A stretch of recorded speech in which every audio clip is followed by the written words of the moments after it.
What is up, guys? My name is Odin Wolf, and welcome back to some more Need for Speed Early Access on the Xbox One. As you can tell here, we've got a brand new ride to play around with in this video. This is the classic Nissan Skyline R34 GTR, and I wanted to get a car that I could build from the ground up as a strictly drift-based vehicle. So that is what we're going to be doing with this car. So what better car to pick than the GTR, like I mentioned? So rear-wheel drive, obviously.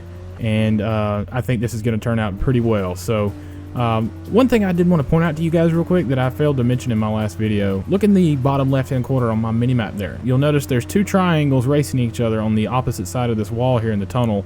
One of those icons is solid and the other one is not. Now the solid icon you see there is an actual real player, and the other one is AI, of course. So most likely they were doing an impromptu race there.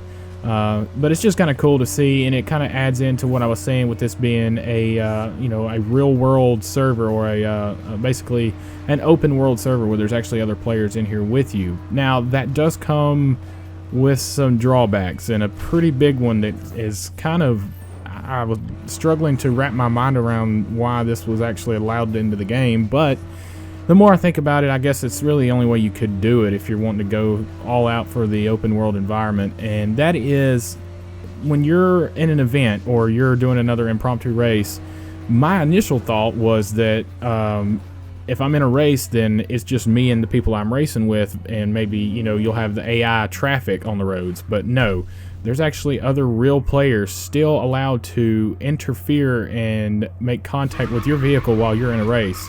They're not even in your event, but they can still cause chaos. So anyway, that's just a little gripe I wanted to get out of the way. But so here we are doing a drift trial event for Manu, which is one of the characters in the campaign here. He is the drift style guru, or the if you want to boost up your build up your drift style points, this is the guy you go after. So we're doing a little drift trial here, and basically our goal is to reach a total score of 3,500, as I basically overextended that drift and drove it straight into the barrier. That was not very good, so you'll have to excuse that. But so yeah, the goal here is to obtain a total score of 3,500 points, and you do that obviously by drifting through these corners. So there's checkpoints here. We just passed under the 10th checkpoint. There's number 11, and there's 27 total in this event. So I had not done many of Manu's events leading up to this, so this is basically a lower tier level event.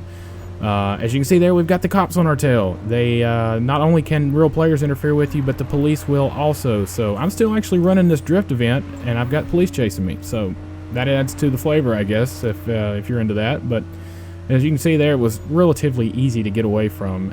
That's another thing that I've kind of picked up on in my playtime so far, is just how easy it seemingly is to get away from police.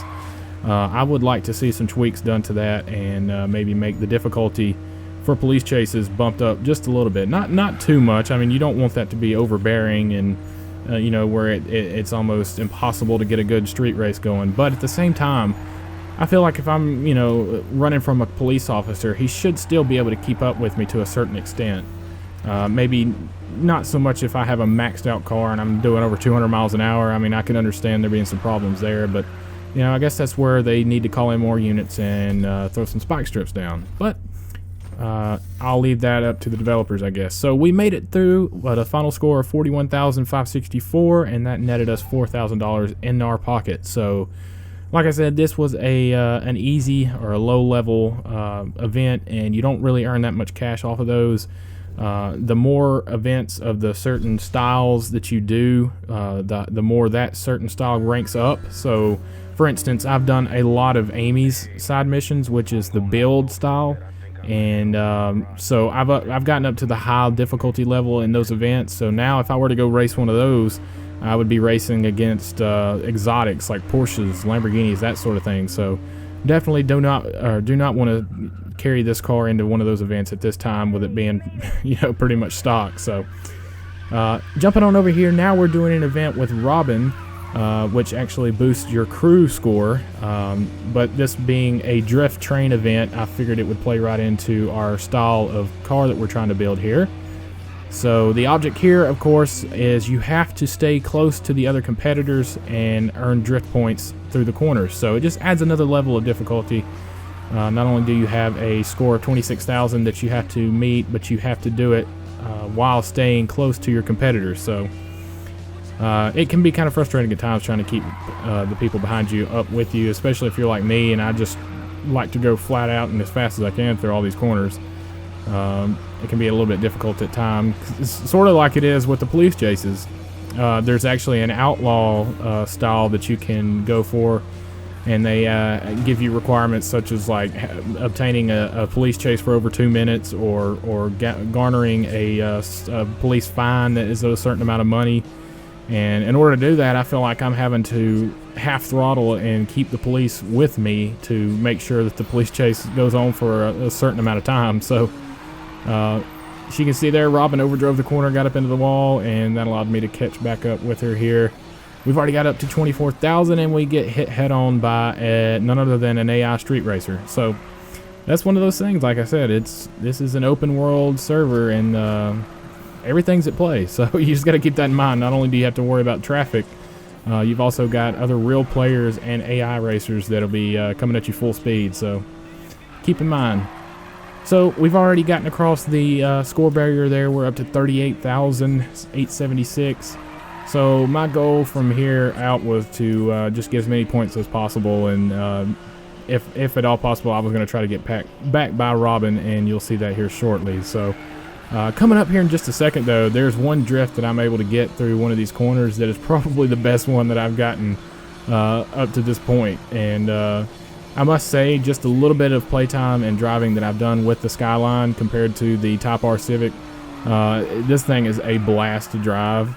Not that the Type R wasn't. It's just a completely different style, of course, with it being front-wheel drive and this being rear-wheel driving and geared more towards this drift style of gameplay. So this was just a load of fun, and I believe this is the corner here that I get that good drift in, and you'll notice here. Yeah, this is it. Check this out. Oh yeah, hung it out all the way through the corner there. That felt really, really satisfying. So we're up to 63,000, and we've still got 1 or 2 more checkpoints to go here. Was a very nice run, I must say. And here's the finish line. So we ended up with a total here of around 67,859. And like I said, I haven't really ranked up this style of event yet, so I'm still only earning the base $4,000 there. But every little bit adds up. I went ahead and did some other races as well, just to get as much cash as possible before we did any kind of tweaking to the car. But I'll go ahead and show you guys some of the customization that I've done here. This is just little low-end tweaks that I did to try to boost our performance until we could earn some more money. So we'll go on over to the performance side of things here. I'm not too worried about the visuals at this point. Air filter, I think we've got a short ram air intake there that you can see.